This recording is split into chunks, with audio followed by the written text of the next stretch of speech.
তো কেমন আছেন সবাই? আশা করছি সবাই খুব ভালো আছেন এবং আমরাও খুব ভালো আছি। আজকে আসলে আরও বেশি ভালো আছি, কারণ এই যে দেখতে পাচ্ছেন আমার বাবুকে, আমার জোয়া, সে রেডি হয়েছে, এখন শপিংয়ে যাবে। আজকে তার মাম্মাম আর তার পাপা তাকে শপিংয়ে নিয়ে যাবে, মানে আমার বোন এবং তার হাজব্যান্ড।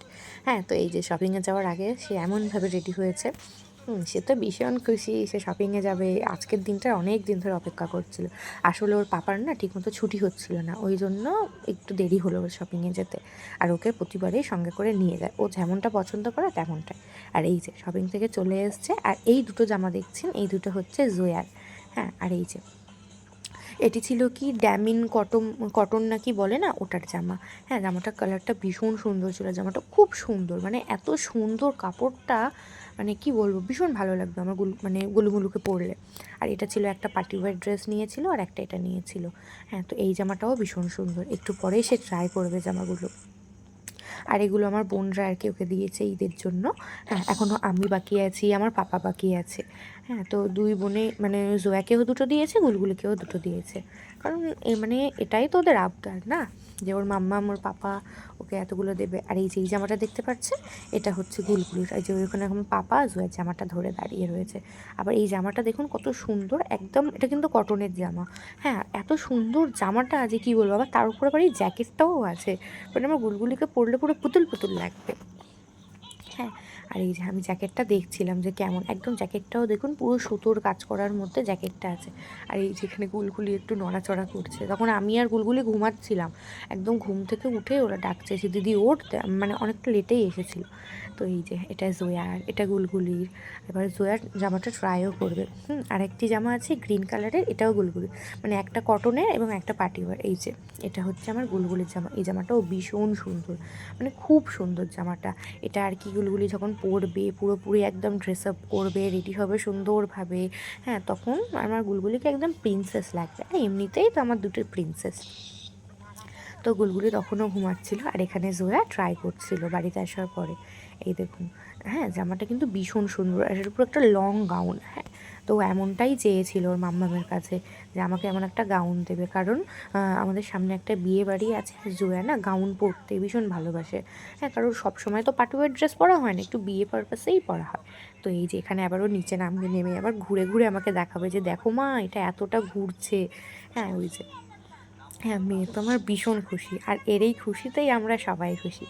হ্যাঁ, তো সে আবার বলছে যে তুমি কবে দেবে, নানু ভাই কবে দেবে।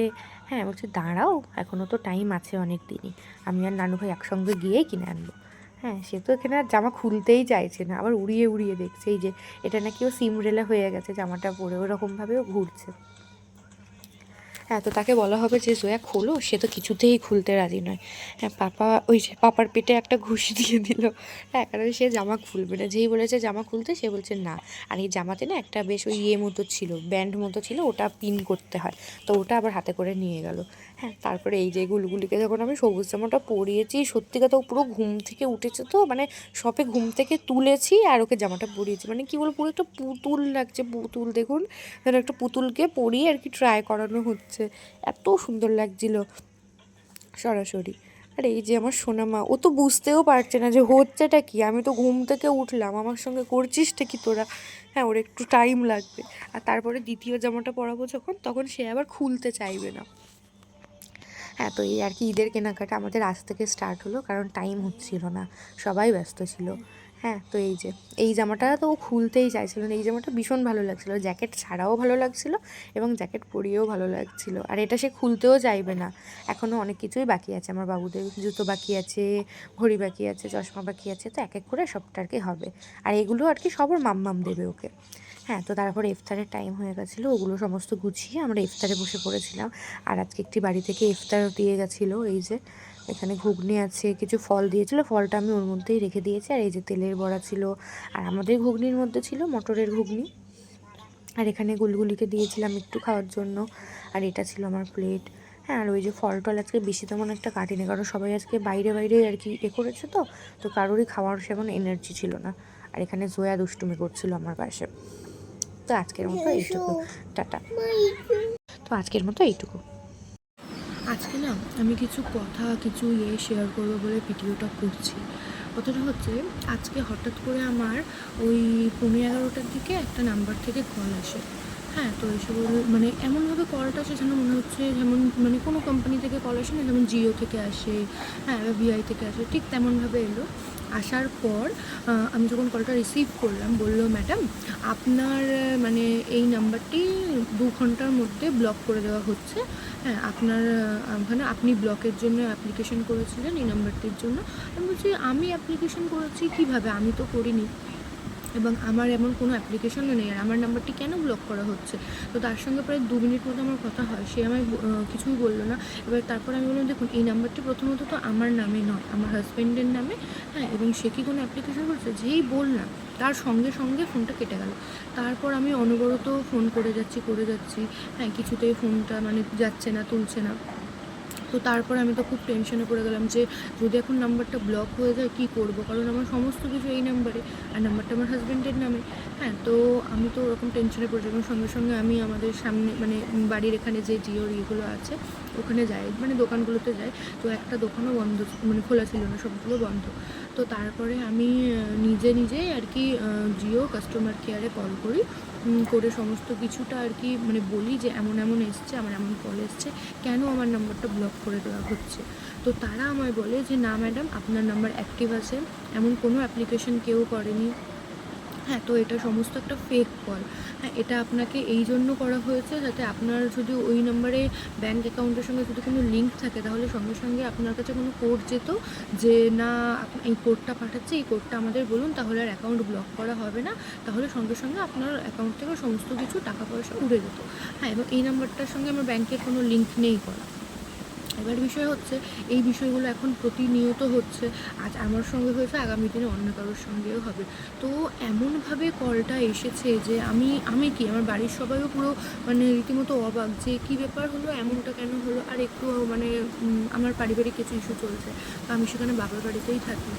তো আমি ভাবলাম হয়তো সে আর কি আমার হয়ে কমপ্লেনটা করেছে, আমার হাজব্যান্ড। সে কি কমপ্লেন করেছে, সে কি নাম্বারটা ব্লক করে দিতে চেয়েছে, তো সেখানেও একটা ভুল বোঝাবুঝি তৈরি হলো। তো আমি তাকে কল টল কিছু করিনি, কিন্তু যখন কোম্পানিতে কল করলাম সে আমায় ডিটেলস বললো। তারপরে আমি শিওর হলাম যে না, এটা একটা ফেক কল ছিল এবং আমার নাম্বারটা এখনও পর্যন্ত ব্লক হয়নি। আর যে কলটা এসেছিলো এটা আর কি বলেছিল যে 2 ঘন্টার মধ্যেই ব্লক হয়ে যাবে, মানে এত শর্ট টাইম সে আমায় দিচ্ছে যেন আমি আর কি পুরো টেনশনে করে কোড যা আছে সব বলে দিই আর আমার ব্যাগ থেকে যা আছে সব খালি হয়ে যায়। তো এটা হচ্ছে সাইবার অপরাধী, সাইবার ক্রাইম এটাকে বলে। তো এটার জন্য হেল্পলাইন নাম্বারে আর কি যেটা দেওয়া রয়েছে ওটাকে আর কি অ্যাক্টিভ করবো, আমি ওটাতে কমপ্লেন করবো এবং নাম্বারটাও আমি শো করবো যে এই নাম্বারে কল এসেছিলো এবং হয়তো এই নাম্বারে অন্য কারোর কাছেও কল যেতে পারে। তো সেই জন্য এই ভিডিওটা করা, যাতে অন্যেরও একটু সাহায্য হোক। আমি যেমন আজকে টেনশনে পড়ে একদম মাথা পুরো খারাপ হয়েছিল যে আমি কী করবো 2 ঘন্টার মধ্যে। হ্যাঁ, তো আমি মানে বুঝে উঠতে পারছি যে নাম্বারটা যদি বন্ধ হয়ে যায় কীভাবে আমি চালু করব। এই নাম্বারে আমার ফেসবুক আইডি, এই নাম্বারে আমার সমস্ত কিছু। হ্যাঁ, আমাকে যতগুলো মানুষ চেনে, তার সঙ্গে আমার কন্ট্যাক্ট আছে, আমার কাজের সূত্রে হোক, আমার এমনি হোক, সবাই তো আমাকে এই নাম্বারেই চেনে। হঠাৎ করে যদি মানে নাম্বারটা ব্লক হয়ে যায় তাহলে আমি কাজটি কোথা থেকে পাবো, আমি কীভাবে কী করবো। আমার মাথা পুরো খারাপ হয়ে গেছিলো টেনশনে, মানে এতটাই আমি ঘাবড়ে গেছিলাম। তো তারপরে এখনও নাম্বারটা ব্লক হবে কী করে, ওটা তো একটা ফেক কল ছিল। হ্যাঁ, তো তারপরে আমি ডাইরেক্ট আমি জিও সার্ভিস সেন্টারে কল করি, করে আমি ওখানে আমার মানে বিষয়টা জানাই। সেখান থেকে আমার মানে সমস্ত কিছু জানানো হলো যে না, আপনার তো অ্যাক্টিভ আছে আপনার প্ল্যান, হ্যাঁ, তো আপনার কখনো এরকম হবে না। আর এটা ছিল একটা ফেক কল। তো সবাই একটু সাবধানে থাকবেন, সতর্ক থাকবেন। এমন কোনো কল আসলে হঠাৎ করেই কোনো সিদ্ধান্ত নেবেন না, কোনো কোড বলবে, কোনো কোড বলবে না। প্রথমত এই সমস্ত কল আসলে যতটা পারবেন ইগনোর করবেন, যেটা বলা হয়েছে জিওর পক্ষ থেকে। হ্যাঁ, যে এটাকে ইগনোর করবেন, কলটা রিসিভ করবেন না, কারণ রিসিভ করার পরেও অনেকের টাকা চলে যায়। হ্যাঁ, আর সবাই হচ্ছে কি একটু সতর্ক থাকবেন, এই সমস্ত মিথ্যে কলে ফাঁসবেন না। Thank you. এই যে এই নাম্বারে কল এসেছিলো এবং তার সঙ্গে আমার প্রায় 2 মিনিট তারপরে আমি বহুবার কল করে কিন্তু রিপ্লাই পাই না। তো প্লিজ সবাই একটু সাবধানে থাকবেন।